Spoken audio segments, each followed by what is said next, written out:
Well, good evening. It's really a pleasure to be here with you this evening. I'm Reina Lewis, Professor of Cultural Studies here at LCF, UAL, and it's my very great pleasure to be with you tonight live, in person, to discuss faith and fashion with P.C. Williams, the BAFTA award-winning costume designer of the Channel 4 and Peacock hit series We Are Lady Parts. Welcome. You know, I did all of that talk about turning my phone on silent, and I don't even think I did. Now it is on silent. Okay. Sorry. We have a heater. If you'd like to come one by one and stand in front of it, you're really welcome to. We'll have to cut that out of the recording. I'm delighted also this evening to celebrate a new internal collaboration between Faith and Fashion, LCF Global. This is the college directorate that collaborates with educational partners, governmental bodies, trade organisations and brands to address social issues and to innovate new and existing fashion economies. I'm very grateful for their generous support for this event. Before I give a proper introduction to our speaker and our theme, I have, as usual, the housekeeping. If the fire alarm goes off, it is not a test.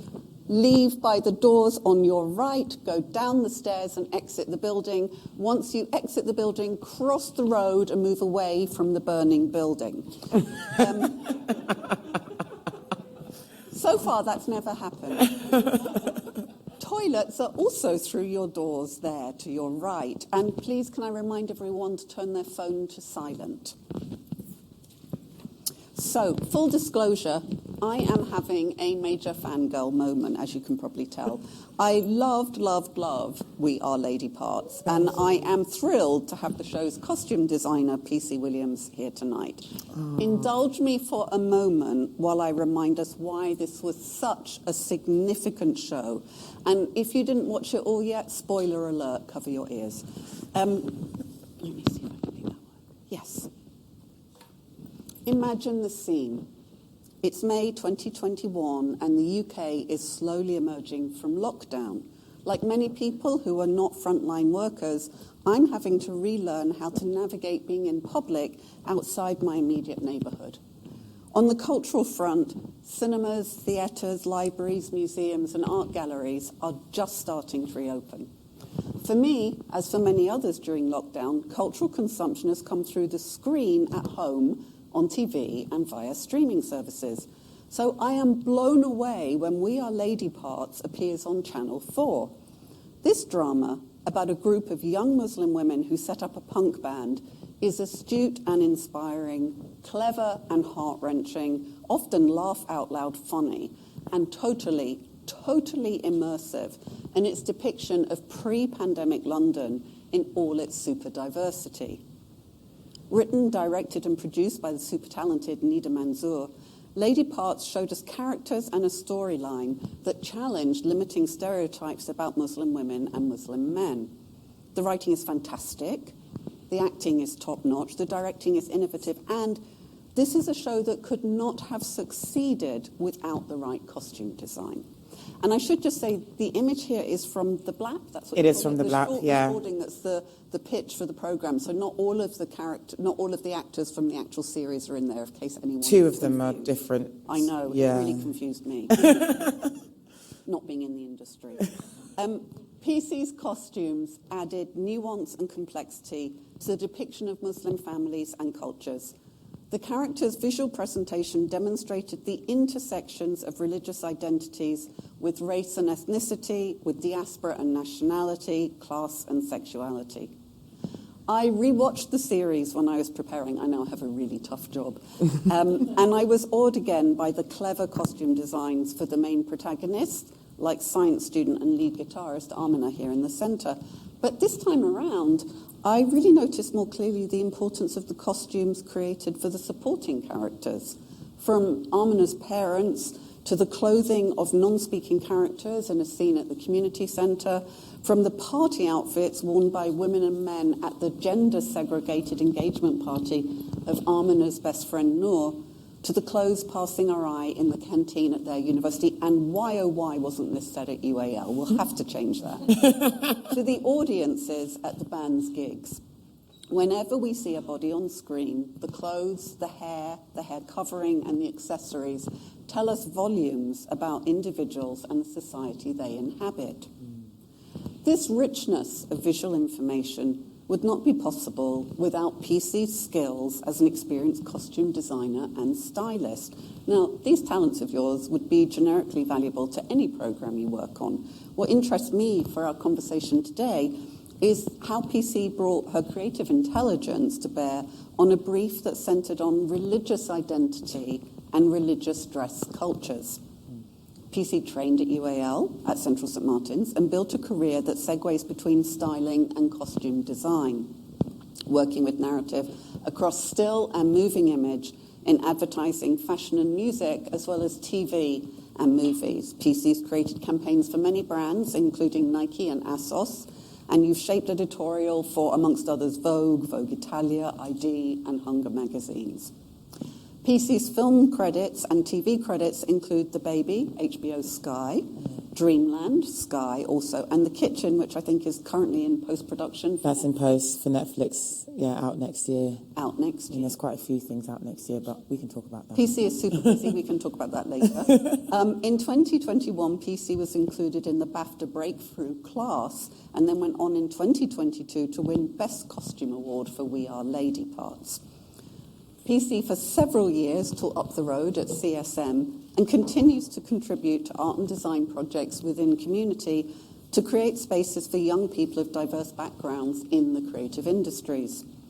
At UAL, we continue to strive to foster meaningful inclusion for our staff and our students, to create educational experiences that bring our whole selves into the UAL environment, and to help advance equality of opportunity into the creative sectors into which our students graduate.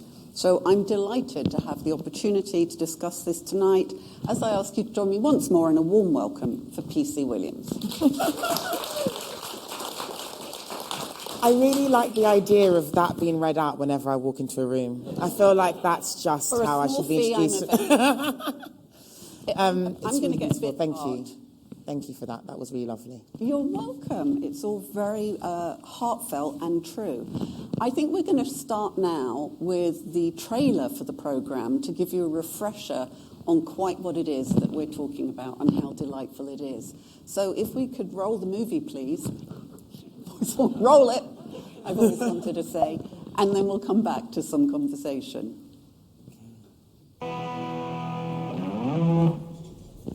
We are lady parts. Here's a little something we thought you might like. That is me, 26, Capricorn, finishing a PhD in microbiology. And this is Lady Parts, a confused mix of hash anthems and sour girl power. Our sound is thin. We need something more. We need lead guitarist. We don't need a wanky, self-indulgent guitar soloist jizzing all over our songs. It's decided.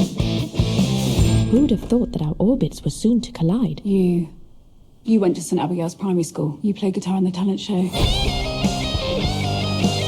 You got expelled for selling school furniture. Verily 'tis I. Play something. Play something. Play something. I don't perform. My nervy disposition induces diarrhea and vomiting. Ew. I vowed I would never perform again, but Lady Parts had other plans. She's our guitarist.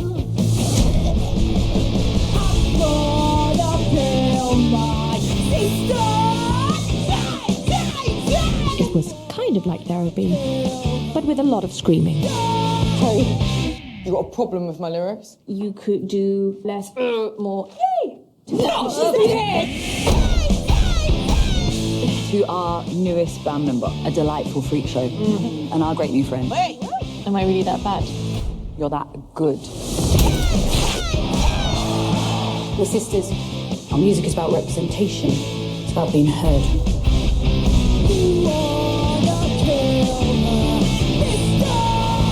You're in a punk band? Yes, Ma. And you haven't been... Or... This is us, by us, for us. Oh, yeah. That's it. Yay. Thank you. So, It was so gorgeous. I'm presuming, PC, that in the brief for We Are Lady Parts, it was clear that the characters' religious identities would impact on their appearance. And that's not necessarily the case with every project you work on. Yeah. Did you need to do different sorts of research for this? Yeah, I think so. Nida, who is our writer-director, she had a very clear idea of how each girl would interpret her religious identity through her dress. And it was really important to Nida that Momtaz was in a niqab. It was really important to Nida that we had different types of headdress. It wasn't all the same. And it was also really important that one person didn't wear a hair covering. And so when thinking about what each girl would wear and how she'd interpret that, it was really key for me to think about their cultural identity and how that might play a part in how their religious identity is portrayed. And so, yeah, it was the research part of it. I'm not Muslim. I don't know a lot about the Muslim faith in terms of clothing. There's obviously, everyone will know about a full covering, but that's one thing of a plethora of things that Muslim women embody. So I had someone join my team who was Muslim, who could advise me and everyone else on what felt true, who could advise me on where I could push and where I needed to be mindful and respectful and stick within the limits of the items. So one of the things that's really interesting about this show, and that you will have seen from those clips, is that the program deliberately shows ethnically diverse Muslims. Yeah. And Muslims with different degrees of religiosity who are situated, who live in different types of community and families. So you very kindly shared your character sketches, your costume sketches, and some costume design boards. So we're going to talk through a few of those and see how you worked your way through. So we're going to start with Amina and Syra, so this is Amina. Yeah. And that's Syra.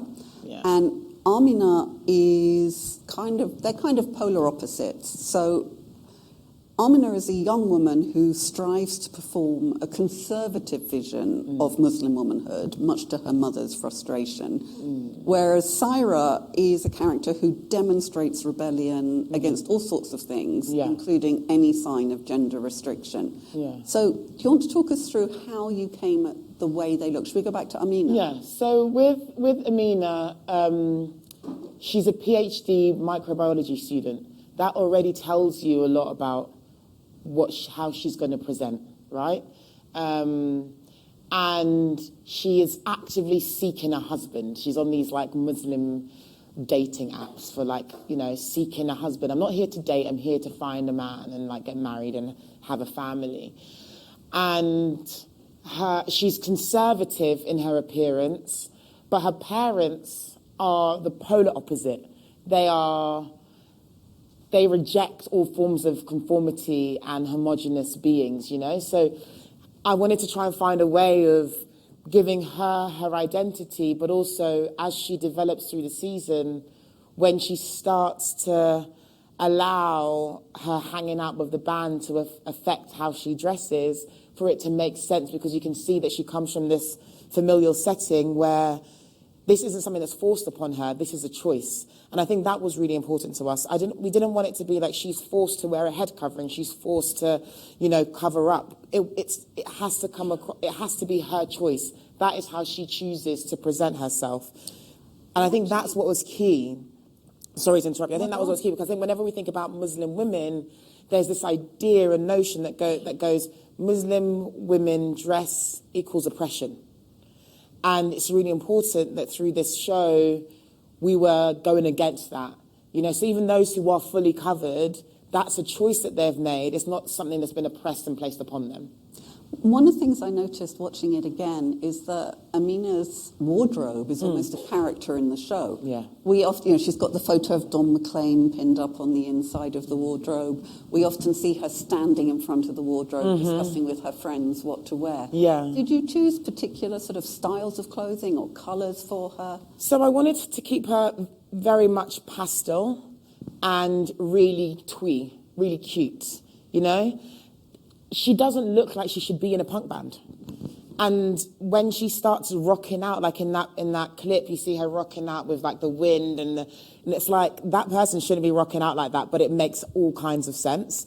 And she also needed to fit into Noor's gang. So Noor is her best friend, and I wanted them to be the Muslim version of the girls in Clueless, where they walk into a room and they're all in like the same color palette, and they kind of, as you see them, they always look like they're from the same wardrobe. So they're either all in different shades of blue or they're all in, and you know, so her dress style is in keeping with what they would have worn. It's all modest. It's up to the wrist. It's, you know, covered up. It's nothing too tight. It's, you know, and in comparison to Cyrus like, fuck it. I'm going to wear 4 items of clothing. They're never going to get washed. And that's just how I live, you know? She doesn't wear a head covering on purpose. You know, she's removed from her family. Her family is super religious.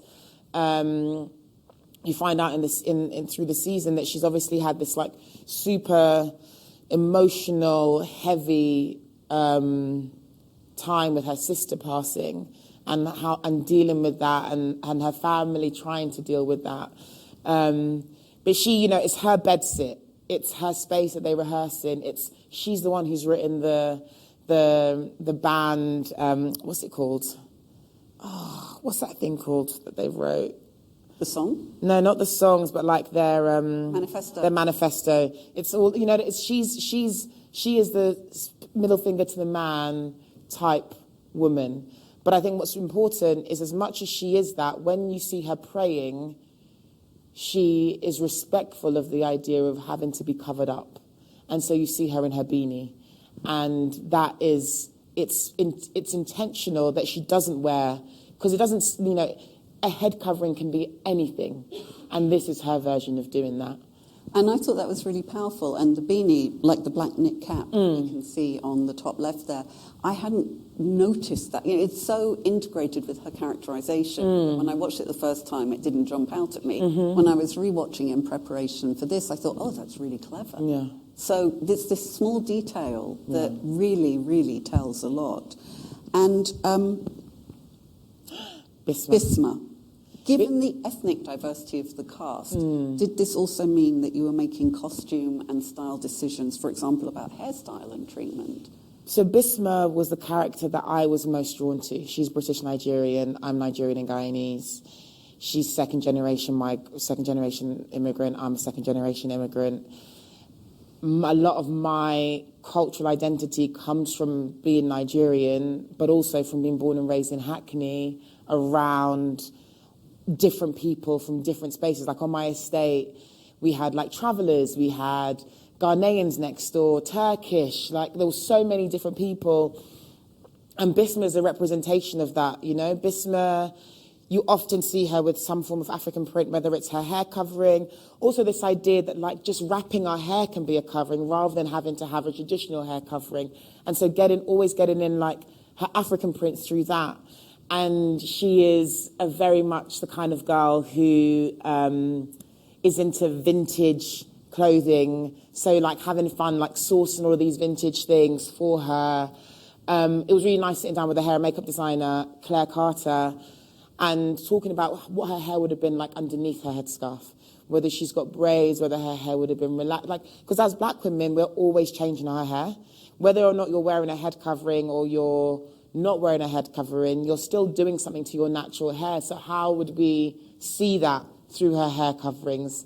And Faith Amole was incredible. She had such amazing ideas. The image, the black and white image in the middle, is actually my great aunt. And my family are from Kaduna in the north of Nigeria.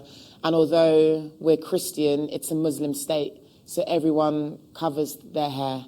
And so that was like, that image really spoke to me about what we could do with Bisma's costumes. And she often wears her hair in a head wrap and Yeah. a turban so that her neck is showing. Sometimes she's wearing a polo, sometimes she's not. So again, you're showing a variety of ways in which women who elect to cover their hair are achieving modesty. And I think one of the other things that's interesting about this is that we also see the women in situations where they're in a women-only space and they have uncovered.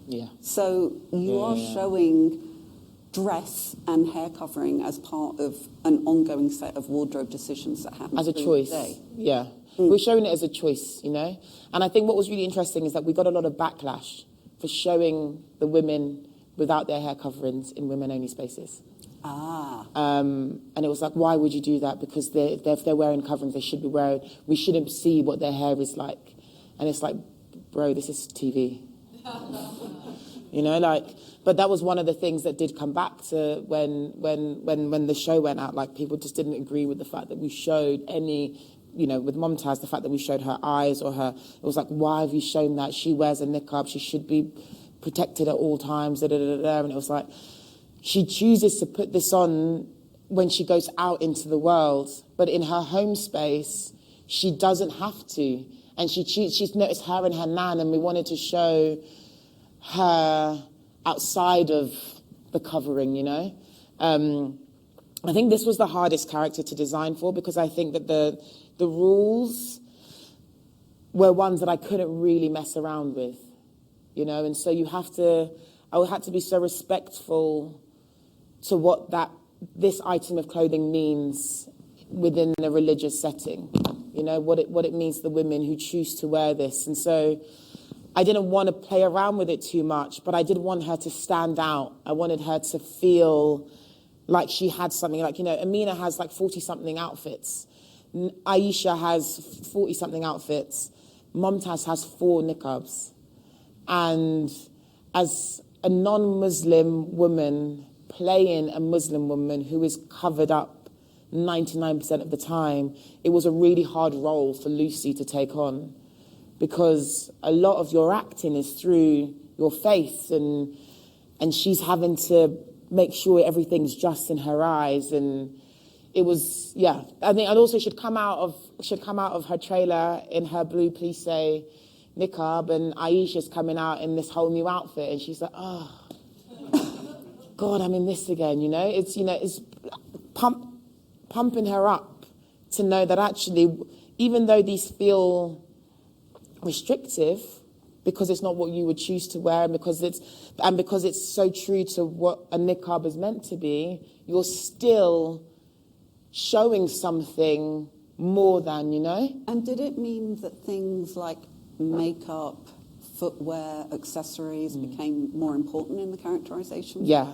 I mean, Mumtaz, we needed to show that she was like, she's the heavy metal rock one out of all of them, you know? And so she always has on these like Camden studded metal covered boots, and always got her gloves on and her spikes and her chains. And it was really important that she had that allowed her niqab to feel contemporary.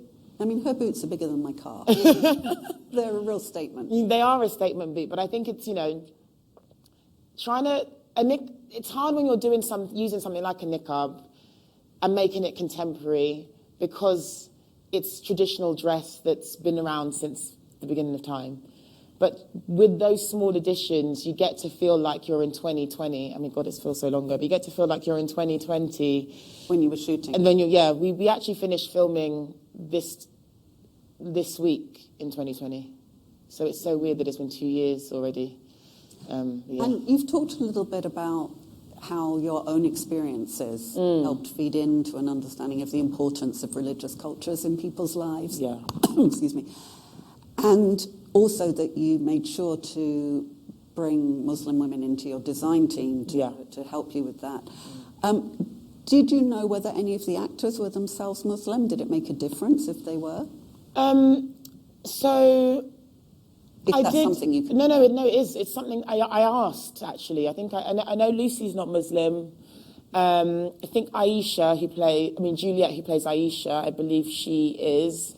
I can't remember if Faith is Christian, who plays Bisma, and Amina, I can't remember what religion Ange is, but we spoke about it. We spoke about their research of the religion and how that will come through in the character and the characterization of these women. We spoke about the bits of religious stress that they thought were important to keep for their character. So whether it was the hair coverings, whether it was the hemlines, we spoke about all of those sorts of things. And Ikra, who joined my team, who is Muslim, she was always part of the conversations with the actors about where they felt comfortable for us to push, and where Ikra felt maybe we don't go that far, and maybe we pull it back a bit.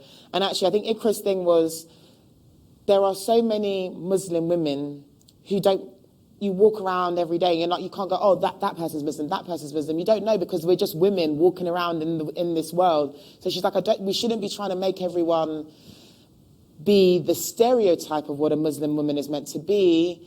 But the sites that she would send me to, the websites of all these fashion blogs of modest dressing, I'm like, wow, I had no idea that it was that wide of a spectrum, So that was a really interesting learning moment for me, to be like, there's a really great book called Contemporary Muslim Dress, or Contemporary. It's amazing. It's got all these it's like a picture book, but we would literally go through that. Contemporary Muslim fashion from the exhibition. Yes. That I consult curated on. Yes, I'm so glad you used that. Yeah, I used that. That was such a great book.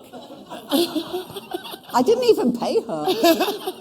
But it's amazing, I have it in my studio, but we went through that, and I was the spectrum of style of dress is what I found the most inspiring.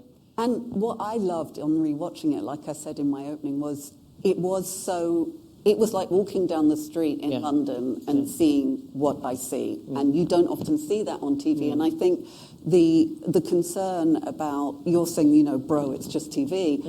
Of course, it's the politics of scarcity. We don't often see this on TV. This is, like many communities, don't see themselves reflected much on TV. And so therefore expectations are high and anxieties are high about if it's a bit wrong, because it's not like somebody can say, oh yes, but that film that's on tomorrow night, that gives a different angle on this. I don't have, it's really interesting. I didn't have any worries, or I didn't feel any expectation to represent. I'm representing the life that I know. I can't get it wrong. Do you know what I mean? I am replicating what I see day in, day out in Dalston, in Hackney, in Stamford Hill, in Shoreditch, in Bethnal Green, in Stepney Green. We were saying this earlier, I find it so mind-boggling when people are like, guys, you've made this show that's groundbreaking. And I'm like, just come and hang out for a day. It's really just a reflection of what already exists. What's telling is that many people don't see that. And that's, I think, the bigger thing, because actually these women aren't hiding. Women like me aren't hiding. Women like Mumtaz aren't hiding. We're everywhere. People just don't see. People just don't see it. And there's an assumption, actually, when you see someone like Bismo, who's got her hair wrapped in her African print headscarf, that's just it's a style choice as opposed to being a religious style choice. Who's to say what the choice? Some women it might be. Some women, exactly. Some women it has nothing to do with faith, but some women it does have to do with faith.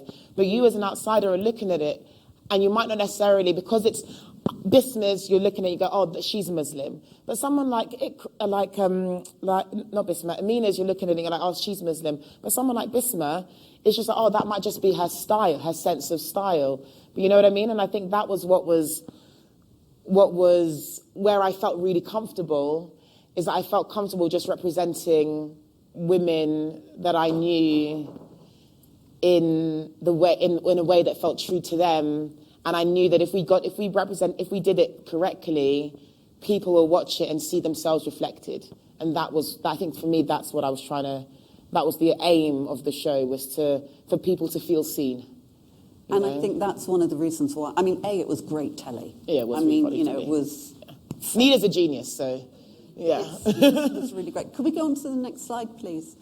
I think the other thing that was so interesting about it, as you say, is that it was about people seeing themselves reflected. Yeah. And before we open for audience contributions and observations and questions, I want to talk a little bit about who gets to see themselves reflected in the professional world and who finds a space, because you are proactive, PC, in encouraging people of colour within the industry, and as you know well, having worked here for many years, there's something that we're still working on at UAL. We're aware of the deficit of equality of opportunity in the fashion industry and in the creative arts in general. Yeah. Could you reflect about if and how things have changed across the span of your career, and also where you are now as a successful and prominent person of colour in your field, what sort of opportunities or pressures appear to you? Okay, so I'll start with the second one, where I am now. I refuse to work in an all-white team. I refuse to do it. I don't understand how, as a woman of colour in a position of power, I maintain the status quo that's been before me. I also have never worked for anyone as a designer, so I don't know how other people do it. In my teams, it's really important that I'm at least 50-50. 50-50 in terms of cultural identity. Now, there are many things that can be taught, and I feel like a lot of people just don't want to bother doing that. They want people to come in who already know, and they can just hit the ground running. And I think part of the responsibility as a head of department is to train the next generations of head of departments, right? And so it's to get people in who might not necessarily have had access to the space that I'm in, and teach them how to do what it is that I'm doing. And as head of department, just explain for people not in the industry what you So there's the costume designer on a project. Right. So when I start crewing up, there are, and I don't want to just get people in as trainees, because I think that, after 2020 and George Floyd, there was this massive push by film and TV to hire every single black and brown person as a trainee, so they've got access to this space. And it's but yet every single person on the top is white. Or every single person at the top is a man, It's it's not just that you have the sameness at the top, and then you're just getting new people in at the bottom. Yeah, you need to be introducing people at different levels. And so it's really important to me that we have people both as trainees, as assistants within the design team, who represent different communities. My projects are this is not without me being big-headed, my projects are brilliant because of the people that I have employed to do those projects. It's not because I'm doing the project. It's because I've got this group of people who come in with a diversity of thought, and together we attack this creative problem. And you bring in your knowledge from here, your knowledge from here, your knowledge from here. We distill it, and out comes this final project. It's what happened on this show. There was me, my ACD, who's half Jamaican, half English, my Ikra, who is Muslim, Sarah, Bella, and Abby, who are, Sarah and Bella are white ladies, and Abby's from the valleys in Wales.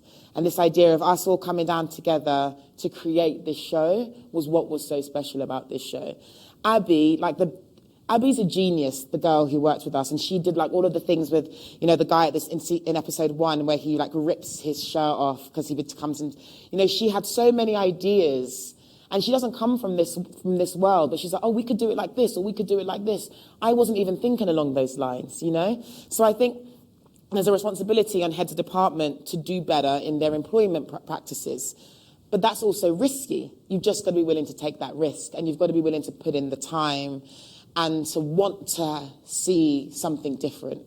I think that there are more black and brown designers working now. There's a group called the Black Costume Network, and I look at all the designers. Like this year, we've had I won a BAFTA, Vivine won an Emmy, and these are all people from here who are doing amazing things, and who are now being in positions where they can make the change that they want to see. Unfortunately, the change doesn't happen unless you force it to happen. And so you've got to have people who want to change, you know, and who want to have those really frank conversations. Like, why do we have such a deficit with black and brown and socio-economically disadvantaged young people in UAL? Why is that? It's not because they're not great.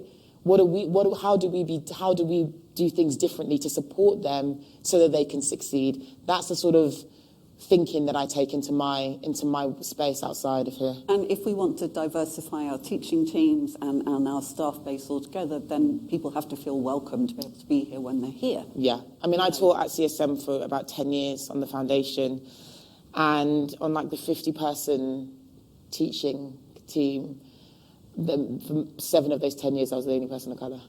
And I just think to myself, are you joking me? And then I'm working on WP programs where I'm trying to get in all these widening participation. Yeah, widening participation programs. I'm trying to get in all these kids into art and design, and I'm like, but I'm bringing you into an entirely white space. You know, we've got lots of work to do, but I think people want to do the work, you know, and we understand that actually by doing the work, the outcome's going to be amazing, you know.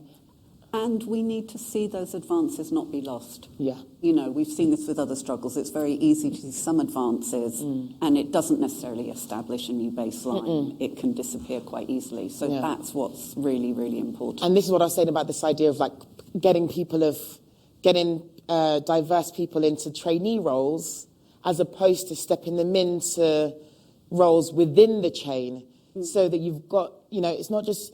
It's so amazing when I see my team and they can look up and see a black woman who's leading the ship, you know, and they can see a black woman who's the second in command, or you know, those sorts of things. I just finished my film with Jodie Comer and Benedict Cumberbatch, and all of my standby team. So all the girls, the people on my team who are on the floor on set every day with the actors doing all the standby work. It was 3 black women. And it's like, to go to set and see that is incredible, because it just does not happen, you know? So, yeah. And it's like, I remember when Halima Aden, who, as many will know, is very famous as a black Muslim fashion model, who always had it written into her contract, unusually, that she would never appear without her hair covered, that she would have somewhere private to change. I mean, the Model Alliance was pushing for some of those things, just as better working conditions, that you shouldn't be stripped naked backstage with the press around. And, you know, she did step back from catwalk for a while. And one of the things she said was she was often the only Muslim on the set. You know, we need to have people with all sorts of diversity at each stage. And just before we open, I wanted to ask you whether, in relation to equality of opportunity, you have any observations about whether diversity and inclusion is encouraging people from different religion and belief traditions to be involved in the creative industries? I think it's really important when you're doing a project that has a religious identity to make sure you get people in who have that shared experience. But I think that you don't only get them in for those jobs. You get them in for other jobs where it isn't about religion. Because just because they're not advising you on religion doesn't mean that they can't advise you on everything else. And so I think often people can be pigeonholed into doing one thing. Oh, this person's great to have as a Muslim advisor for this show. But actually you start chatting to that person and they're just creative. They just want to make costumes. They want to tell stories. You've now met them. It's now I now have the opportunity to take them onto a different show with me that's got nothing to do with religion, that they can also be equally valuable. I think I'm just conscious. So when I got offered to do The End We Start From, I was like, I just don't know if I want to do like a story that's centered around whiteness and da-da-da-da.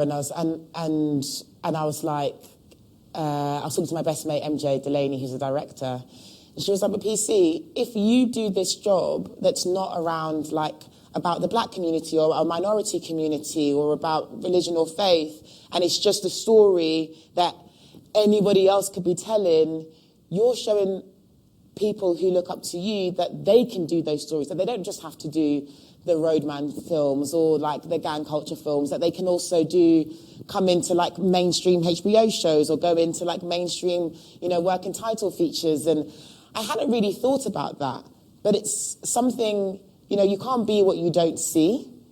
And the more you see different types of people getting roles which are usually associated with an older white woman or an older white man, and it's actually a young black woman or a younger black.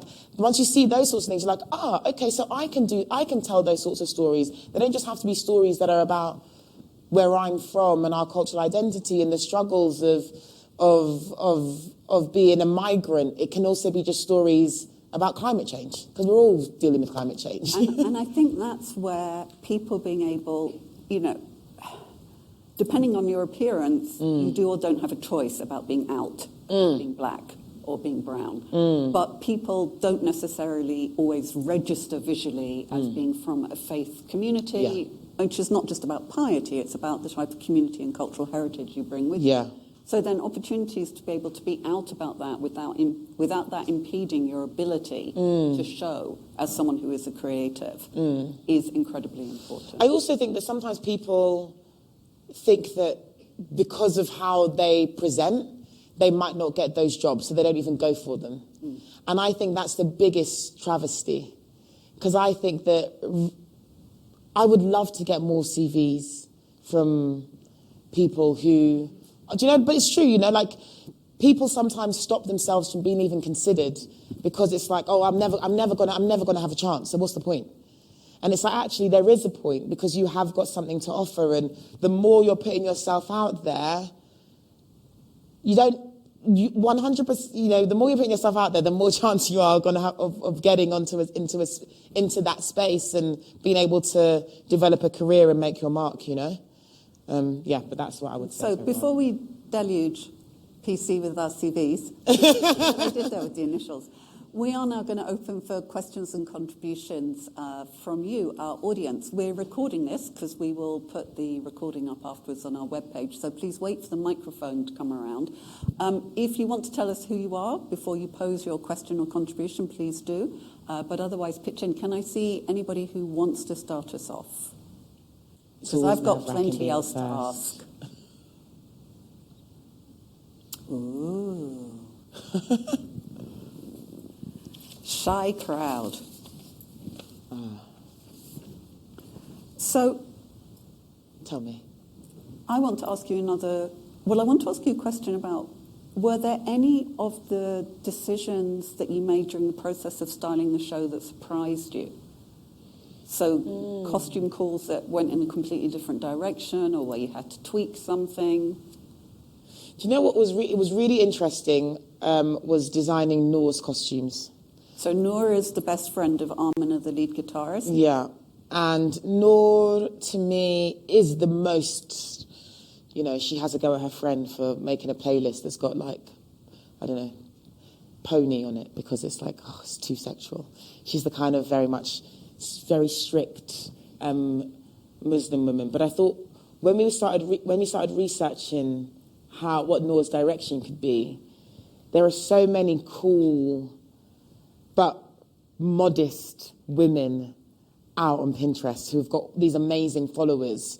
And I thought that she would be quite dowdy, and she ended up being the polar opposite of dowdy. And that's all Ikra, actually.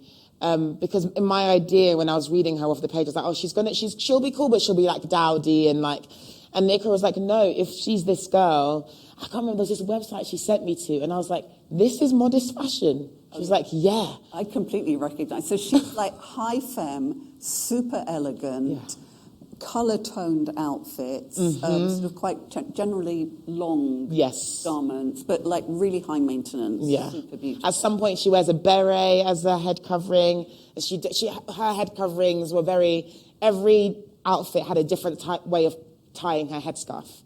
And that was really fun to like come up, like to think about and to design and to be like, okay, well, with this outfit, maybe we'll do a head covering like this. Or one of my favorites was when she just had it was like a two-tone scarf and she just had like a little knot, and then you had the fabric just like loosely flowing, and she's walking through this corridor and it's just like wafting around. It was just like, she wasn't what I originally thought she was going to be.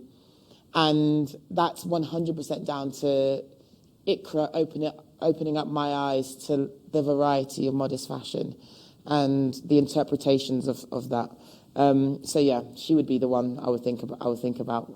I mean, she was a whole fashion story on her own. Yeah. Her wedding dress was a sequined and beaded, like it weighed a ton. I remember the first time she tried it on, she was like, I think I'm going to faint. I was like, I'm so sorry. And originally we had her with the head covering that went into the wedding dress. And she was just like, it's too heavy and this is just too tight and it's just like all a bit. She's like, I'm going to faint. I need to sit down. And I was like, okay, we need to change this. But it was like a crystal ball. I enjoyed that wedding dress a lot. I've got a question there and then two here. Can we go to the lady in the raincoat? I'm sorry, you're freezing. I can see people begging for blankets. If we take your question and then we'll come over here. What's that one? Hi, good evening. My name's Ruth. I work here at LCF. Hi, Ruth. First of all, I wanted to say thank you so much, PC, for an incredible talk. The show is incredible, and I've loved watching it previously, and I'm definitely going to go back and have a rewatch of it again. But the points that you mentioned, I think one thing that really resonated when you mentioned the reference to the clueless element. Yeah. And I think watching it, seeing all of their friends, that's just something that really, it really resonated. I could see exactly what you were referring to where you mentioned that. So thank you very much for that. But so sort of like two questions. Mm-hmm. Thinking about your experiences of creating the costume and creating that element of the show, what would you say is the most significant part or time that you've experienced whilst you're doing that? Uh-huh. And also, I think so what would you say is the most significant part of being in that experience? I think I had another element of the question. I'll see if I remember that, but I'll see what you say to this one first. Yeah. Thank you. And I'm sorry, I couldn't recognise you from down here. I need a better prescription. I think the most important part is the research. Like none of it comes to life without that. And I get really academic about it. And it's like my desk is just books. And it's a lot of wasting of paper, photocopying things and sticking things up and sticky dots and ripping stuff off the wall and putting something else up. But it's all the research. It's trying to understand the nuance that we can create in each person's wardrobes. And so I don't design costumes, I curate wardrobes. And from those wardrobes, we then put looks together that become the costumes. I think the one person we didn't talk about on this was the character of Aisha. She has she's got huge hair, massive hair, and she's also really fucking cool in real life. And anything I put her in would just have done her a total injustice. So actually, her character is based on her. So that is the stuff that she would wear. And I remember when we were sourcing her costumes, my ACD Misty, my assistant costume designer Misty, oh my God, I turned into one of those people who speaks in acronyms. Ugh. My assistant costume designer Misty bought loads of stuff and we had it on like these rails, and then I chose the things that I liked. We popped them in a suitcase and couried them to her house, and I was like, have a play and send me outfits you like. And she just sent me selfies of things, the looks that she thought like worked for her or, made sense to her character, and that's how we built her costume. But I spent so much time like on that girl's Instagram page, and like on anything to do with this. I was just like finding all the images, and she's Iraqi. No. I believe she's Iraqi or Iranian. No, she's Iraqi, and so like a lot of her jewelry, for instance, are things that she would show me images of like her mum's jewelry or her nan's jewelry, and would try to replicate them. That research part, when you're like figuring out what's going to come in, by the time we get to shooting it, I'm bored. I don't want to be on set. It's like I've got nothing to do. But the design process, the research process, that's the bit that like I'm like, okay, I'm excited. So yeah, that's the big part for me. Oh, I'm gonna take it away from you because we've got 2 more questions there, and we'll come back to you if we've got time. Is that okay? So we've got 2 questions here. So you choose who's going first.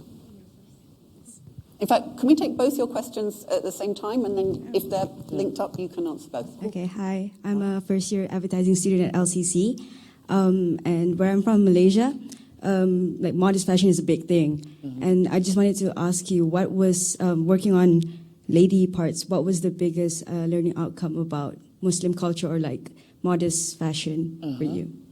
That's a good question, thank you. And your question is? I'm Sonia. I'm third-year advertising, and I'm from France. So there's like a big gap between Malaysia and France. Pull it closer. So my question was, while styling all of those women, does the Islamic hijab was the issue